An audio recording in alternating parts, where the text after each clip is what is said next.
Welcome back to the Shepherd's Pie, a slice of faith for our messy lives. I'm Tony Kolenc, a professor at Ave Maria School of Law, the father of 5 grown children, and the author of inspirational fiction for teens and adults. I'm really excited. Beginning of May, I'll be in Pittsburgh, actually, at the Diocese of Pittsburgh at the Catholic Literary Festival that they have there, speaking to hundreds of students from Catholic schools about my 2 sets of teen fiction. I've got my Harwood Mysteries for the older teens and Penny and the Stolen Chalice for the younger ones. So really excited about that. You can find more about those books on my website. But today I will be speaking with DeSantis about the virtue of affability and how we can harness it for evangelization.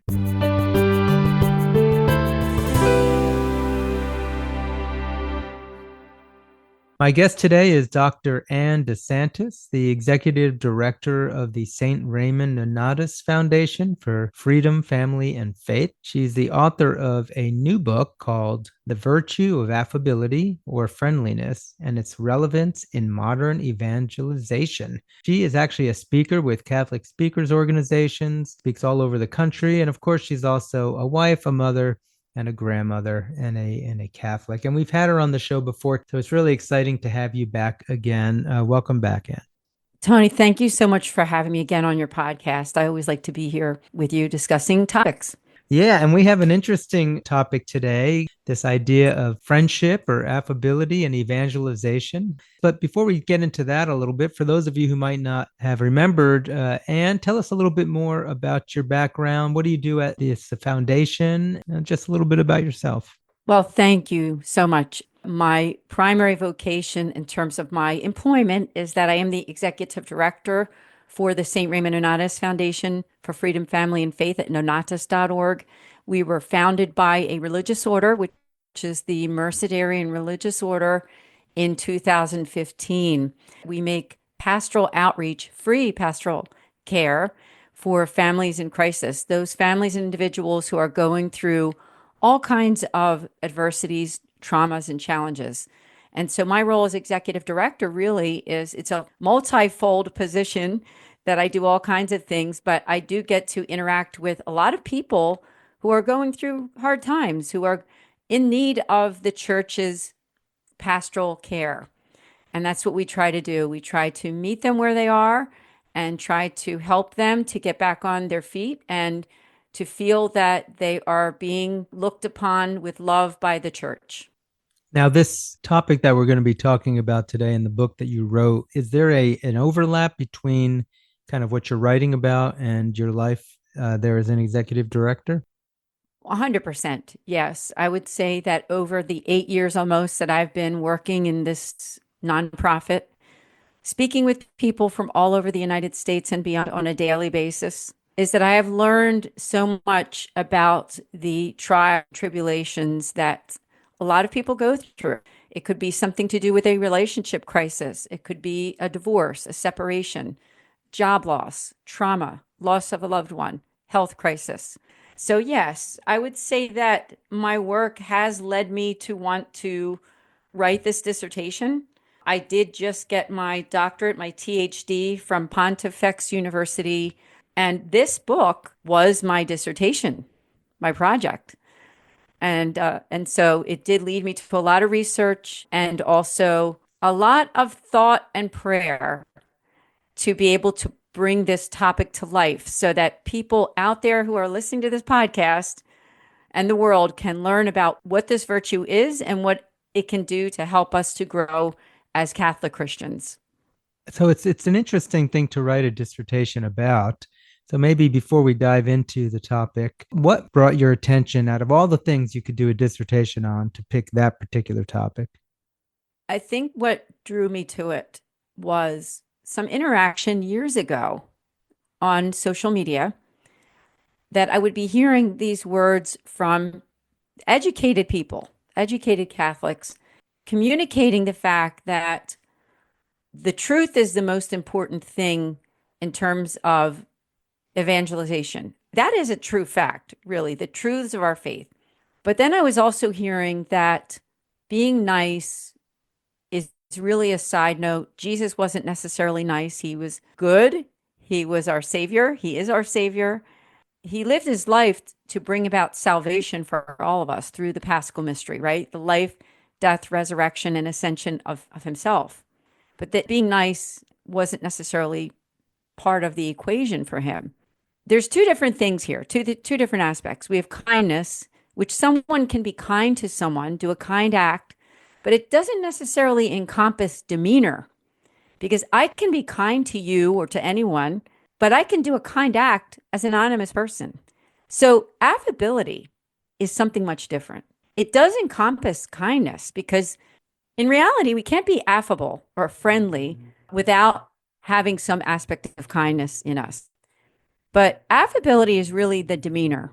It is the way that we communicate. It is our smile. It is the way that we show that we genuinely care about another person. And that does encompass a little bit of niceness and friendliness.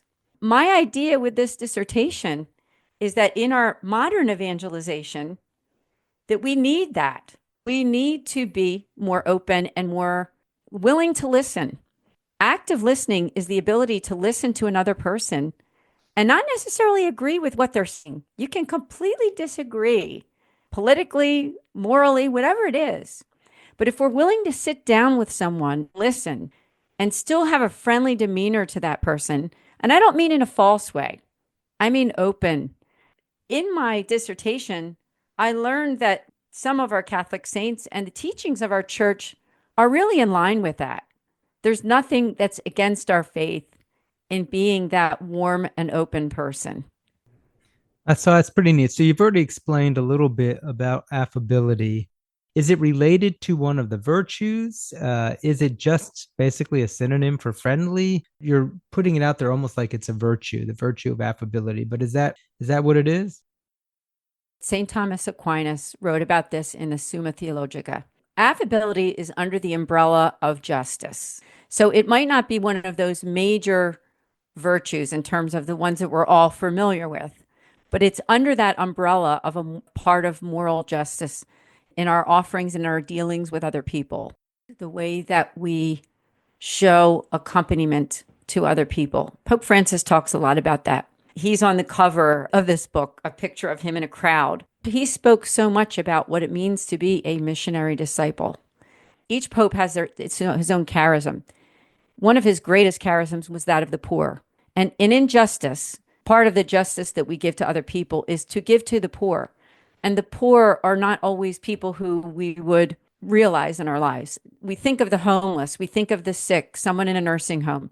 But the justice that we give to other people, that moral justice, is really what we give to everybody. Affability is something that we should be aware of every day of our lives. Mother Teresa often spoke about our smile. The smile is that open door. We can be kind to someone, but we don't necessarily have to be affable, because you can do a kind act without even ever meeting someone. So they might not ever know what your demeanor is. So it is something different, but it's something that we should be aware of. And I think serious Catholics sometimes like to just put it in the trash can and say, it's not important. Being nice really doesn't matter, because we should focus on the truth of our faith. Well, there's three things here. There's truth, beauty, and goodness. And I think that affability really, I think it falls under goodness. Yeah, very neat. So you did a dissertation on this. What's kind of the thesis of your book here? The thesis of my book is that there is a certain relevance here, is that this virtue of friendliness and affability will help in our modern evangelization. As you and I both know, Tony, right now we're in a society where we've lost that. We have lost the ability to be polite, a good listener, to be able to be open to someone that we can disagree with, even somebody that we disagree with. It is so important for us not to lose that ability to be pastorally available to people, even those who might not want our help. Listening is one of the greatest gifts and something that we need to develop It doesn't come naturally to so many people. And I do talk about this in the book. We all have a different personality. We have a different family of origin and background and experiences. So some people who might naturally not be outgoing, for instance, might find it hard to be affable and friendly when they would just feel more comfortable to be the receiver and not the giver. So let's assume for the moment that being affable and friendly is going to help in evangelization. But as you point out, not all of us are affable and friendly by nature. Some of us kind of look grumpy, some of us act grumpy. What do people do? How do you develop being more affable if it doesn't come naturally? Well, we have our faith, and prayer is our communication with the Lord. It's the way that we not only tell Him what's on our hearts, but we have to be open to what He's speaking, how He's speaking to us. And I really mean this. Through prayer, we can learn in our relationship with God how to imitate Him. His son Jesus was an affable person. He was open to the marginalized. You know that I wrote a first book called Love and Care for the Marginalized. And this dissertation is an extension of that idea that I had back in 2021. How can we reach the marginalized? It is such an important aspect of our faith. In Matthew 25, where Jesus spells it out, he separates the sheep from the goats. How did we respond to those who are hungry, thirsty, those who do not have shelter, those who are in prison? Not everybody who's in prison is someone who's in the prison system. It could be your next door neighbor that's a shut in. It could be your relative that nobody else talks to because they're having some kind of a big family argument. Maybe it's that cousin or that aunt or uncle that nobody wants to talk to anymore. That person's in prison. It's a very simple concept that we as Catholics, we sometimes get caught in the minutia. We want to be educated people. We want to know our Bible. We want the truth. But yet this part of the truth is something that not all of us want to accept. So for those people who talk about Jesus and they point out, hey, did you see how he dealt with the Pharisees? You know, he wasn't very affable to them. And there were times he's throwing over tables with the money lenders. He wasn't affable then.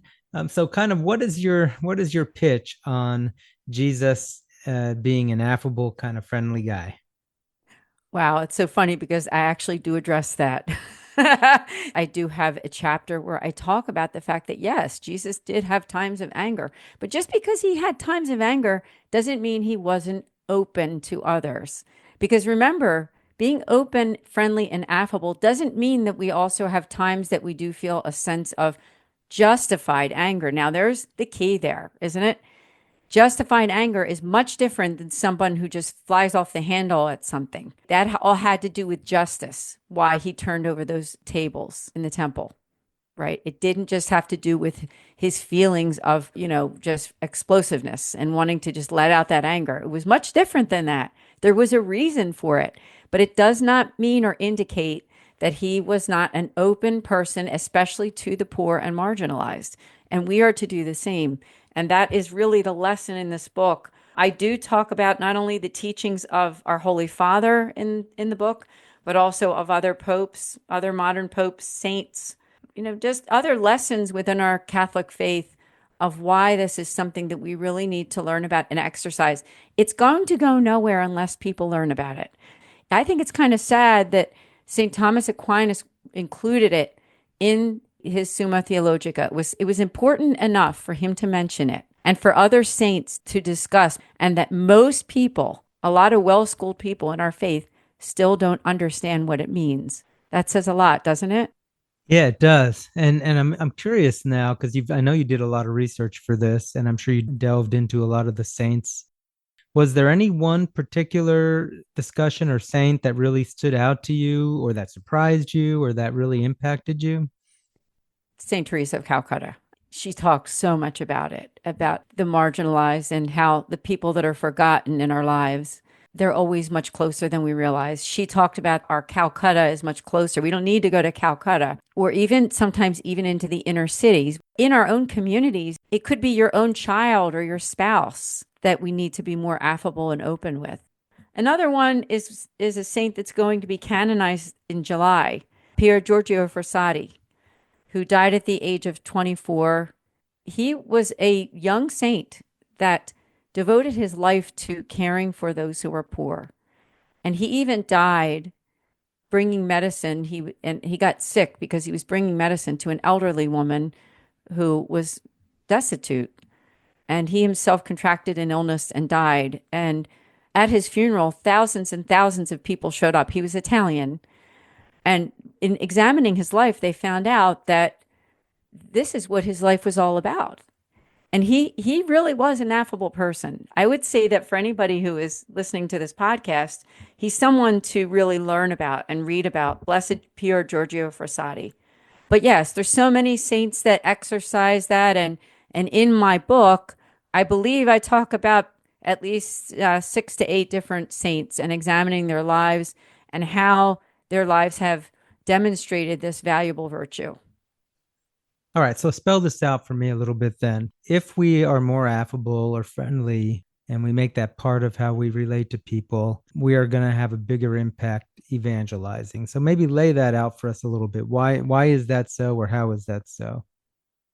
When you look at not just the tenets of our faith, but we have to also take into consideration human development and psychology. What is one of the first signs when we have a baby of whether that baby is able to really communicate is that we look for that smile, right? And that first sign of the smile and the laugh. And we have to look at the fact that the neuroscience of emotion, that this whole aspect of research that has been done on people and on how we can thrive. We have to look at the whole person when it comes to evangelization. We don't just want to have a list of people that we want to get back to the Catholic Church. And once they go back to confession or come back to the sacraments, that there's a check mark on a page and we say, okay, that person's back, that person's back. No, it doesn't happen always that way. It's a process. And part of that process is that we have to have some kind of a relationship with someone. When we're able to be open and affable with a person, able to listen to their stories, able to accept them where they are in their lives at that moment, not so much sin, right? Because we never want to, as Catholics, we don't accept the sin, but we accept the person. And we accept the stories that they're telling us without judgment. We listen to those stories. We don't correct them along the way and say, no, you shouldn't have done that. You shouldn't have done this. Because we want to give them a chance to tell the whole story. And once we do that, through our kindness, through our affability, through our openness, we can show them the right way. But it takes time. It's not something that's done overnight. And I think as Catholics, we just need to accept the fact that love does encompass accompaniment. And actually, affability really is love. I'm not talking about the type of niceness that, and I mentioned this a little earlier in the podcast, it's a genuine niceness or kindness. It's not one that stabs someone in the back. You're nice to them, but really you're gossiping behind their back or cheating them or something. I'm talking about genuine, real, true friendship and affability. So do you have, I mean, you probably have come across some examples or maybe spun out some hypotheticals in your book on this. Could you give us some examples of how this actually plays out in real life and how it actually does or has in individual lives actually made the difference in them turning to God, coming back to the faith, or something along those lines? I've seen it in my family. I could say that I prayed relentlessly for a couple people that were away from their faith, and it was difficult at times. There were conversations that were very hurtful that I had to bear listening to and pray about and get consult from priests. And I've been to confession about certain things with, some of the bad conversations that we had. But it was all part of the process of growth. And those two people that I know are back to the faith and the sacraments. They say to me all the time that they're thankful to me for my prayers. And if you were to watch a movie of this whole thing, you'd probably be like, wow, that was a process, wasn't it? And I think for all of us, we know people in our families that we almost gave up. We were just like, wow, I just can't do this anymore. But we keep the door open. That's what affability is. It's keeping the door open, right? It's not shutting the door on someone. Now, we do have to have healthy boundaries. And I talked about that in my book because Healthy boundaries are sometimes people have addictions, or sometimes people have narcissistic personality. And that's tough. And I have dealt with that before in dealing with people who have that. And it's hard. And being affable to them doesn't mean that we're giving a green light to their lifestyle or to some of their comments or behaviors or conversations. What it means is that we are imitating Christ in our ability to do prayer and sacrifice for them and letting them know that, we're here, but also at the same time, we are hoping for some change in their lives. We accept them as a human being, but we're not going to always accept the behavior or the sin. Yes, that's a really tough one, I think, because I hear what you're saying. I mean, you have to keep communications open. I know, like, Pope Francis gets criticized a lot about some of the things he says and how they could be interpreted by different communities. But I think he's trying to keep lines of communication open to different communities. So that's part of this affability, I think, that you're talking about. But at the same time, people worry. I don't want to, let's say whatever, they have a child who is doing something they don't approve of. How do I keep open those lines of communication, but not at the same time give the impression that I am now accepting things that I'm not? I mean, I think people worry about this because we also don't want to cause scandal. We don't want to give false impressions about what is, right. Any advice for people kind of struggling with those kinds of issues? Well, I would say take it to prayer always, because when we pray, either before the Blessed Sacrament or just in your daily prayer life, in your quiet time, just ask for God's grace during challenging times. As Christians, it's part of the cross, isn't it? Part of the cross of our lives, and it's Lent. And it's that time of rediscovery of our faith, a rediscovery of our real relationship with Christ, not just something that we mechanically do. I think as Catholics, we can get caught up into that, can't we? This virtue of affability and friendliness, it's not something mechanical at all. It really is something that's got to be authentic. And so people who are struggling with that whole idea of my child is in sin, or my parent, or whoever it is, your friend, just remember, sin affects every single one of us, not just one of us. We're not there yet. So if we're religious people and we feel like we're doing all these things every day, we go to daily mass, we do all the right things, we give to the church, we're doing as much. But remember, we're still affected by sin. So even though we might be looking at this other person and saying, oh my gosh, I can't believe they're so far away from their faith and it's terrible. Well, we're in that same boat together, because we're all, even there's different levels, right? I mean, we have mortal sin, we have serious sin, we have venial sin, but it doesn't matter. Sin affects all of us. So look at it that way. Thank God in advance.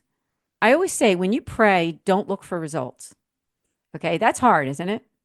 I think we're in the society, right? When I go to school, I'm expecting to get an A or a B in a class. When I did that dissertation, I had to get in front of a bunch of people and defend myself. I wanted to pass, right? But the way that it is in a relationship with God, when we meet Jesus at the end of our lives, he's not going to stand there with a pen and paper in hand with a checklist. It's going to be an encounter. How well did we love him and other people? Now, of course, it encompasses all of church teaching. We know that. But that's what it comes down to. God knows our hearts. That's what this is all about. Okay? It's going to be an encounter. So when we pray for people that we're concerned about, just remember, thank God in advance. It's all going to be fine. Don't pray for a result. You just be Christ to other people and do your best. We might not see results by the end of our lives. It's not the way it works. It's not a board game, right? Or a report card. Our relationship with Christ is the most real thing we will ever feel or encounter in our lives. That's, I think, a beautiful way to summarize this. So if folks are interested in your book, where do you want them to go to get it? Yeah, well, there's a couple places. They could just look up online, Enroute Publishing, ENROUTE Publishing, or you can just go to my website. It's andesantis.com. And if you just go there, or you can just go on Amazon, and if you key in Dr. Ann DeSantis, you're going to see that book pop up. Wonderful. All right. Any parting thoughts then for us as we wind up here?